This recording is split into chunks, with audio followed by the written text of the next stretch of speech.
everybody, it's Wallguy here with some exciting Warfighter gameplay. And real quick, if you haven't seen it yet, that's the dev camo I'm using for killing the dev team the other day when they had that dev killing event. We're playing some sector control, and this is a special sector control because it goes probably faster than any sector control I've ever seen. That's pretty cool in itself, but I thought this was a great time to bring up a point that's kind of been kicking around in the back of my head. And that is about the non-combat zones and the non-combat area and the game mechanic where it gets all blurry and kicks you out of the non-combat zone if you try to go in there and kill the enemy.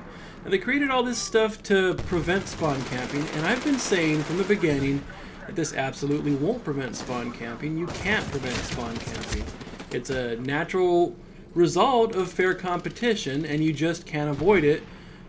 You can try, you can bust up a game like they did in Warfighter in some senses to try to get rid of it, but you really can't stop a good team dominating a bad team. It's just a natural law of fair competition that if you timidly roll over to the edge of forfeit, you end up in your own spawn in a brutal death cycle. That's just the way it's going to be.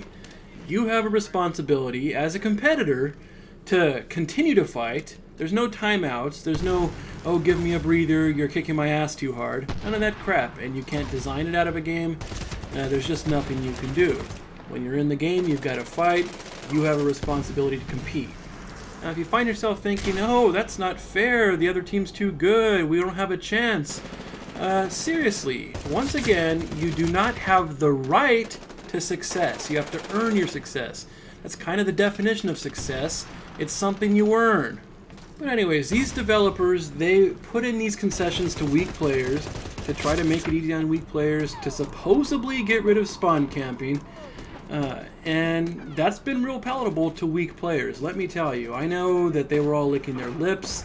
A lot of saliva was forming in their mouths, dripping all over the place. These noobs were excited. They're thinking like, it's gonna be impossible to spawn camp in Warfighter. We'll see how good you are. No, shut the fuck up. You're a bad player. I'm gonna roll you when Warfighter comes out. Well, here it is. We're rolling them. And they're not getting protected by the supposed game mechanic that was here to save them. So spawn camping wasn't stopped. But what was the result of these development changes? Well, it gave a sense of false security to bad players. So they have these non-combat zones, which they like to hide in. That's right, they spawn and then they hide in these non-combat zones to try to avoid combat. And you end up having good players shooting into the non-combat zones, and there's kind of a line drawn in the sand, and everyone just shoots in and out of these non-combat zones. It's a joke. You've got these bad players, they spawn, they stay in the non-combat zone, they pull out their TAC 50, and they just camp.